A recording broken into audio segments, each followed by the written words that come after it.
Қайырлы күн баршаңызға. Бүгінгі өтетін сабағымыз 4-ші сынып 109-ші сабақ 1 мен 12-ші есептерді шығаратын боламыз. Бізде бүгінгі тақырыбымыз 109-ші сабақ бөлшектер, бөлшектерді салыстыру деген тақырыпты алдық. Бірінші есебімізге қарасақ, тапсырманы орында деген екен. Бәрі пайыз түрінде көрсетілген. Біз оны салыстырып есепті шығардық. 51-де 23, әрине 51 көп болады.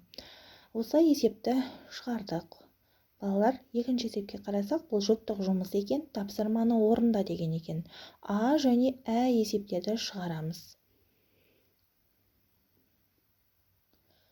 А және Ә есептерімізді мына шығарып көрсеттім сіздерге. Дәл осылай есепті шығарасыздар. Үшінші есебіміз тік төртбұрыштың боялған және боялмаған бөліктерін көрсететін бөлшектерді жаз, теңсіздіктерді құр деген екен.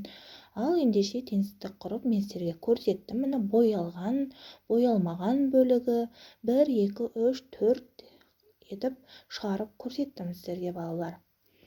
Төртінші есебімізде дөңгелектердің боялған бөлігін білдіретін бөлшектерді жаз, оларды салыстыр деген. Бізде 4 дөңгелекше беріліпті. Міне олардың боялған, боялмаған бөліктерін көріп тұрсыздар. Міне осылай шығардым. Қараңыздар, оны салыстырдық, есеп шықты. Бесінші есебіміз бөлшектерді салыстыр деген екен. Бұл есеп А және Ә есептерден құралған. Қазір сіздерге шығарып көрсететін боламын. Міне, есебіміз алма бөлімі қандай көріңіздер. Алтыншы есебімізде тапсырманы орында деген. Бұл есебімізде А және Ә есептерден құралған. Бұл есепті де сіздерге қазір көрсетемін. Шығарып, дәптерге сызып, міне А және Ә есептерді сызып, сіздерге салыстырып, есепті шығарып көрсетіп отырмын.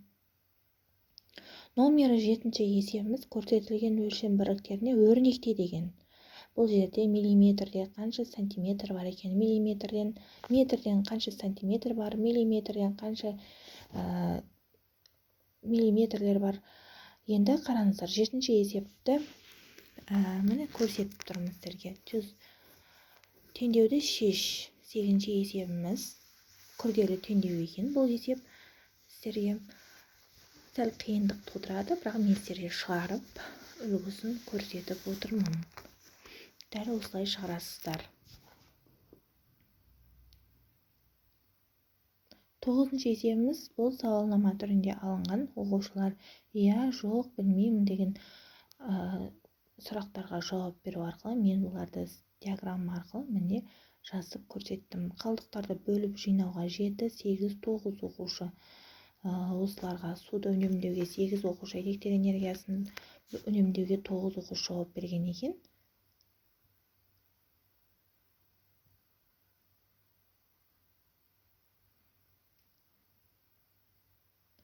Оныншы есепті бір алмада қанша килограмм бар табу керек.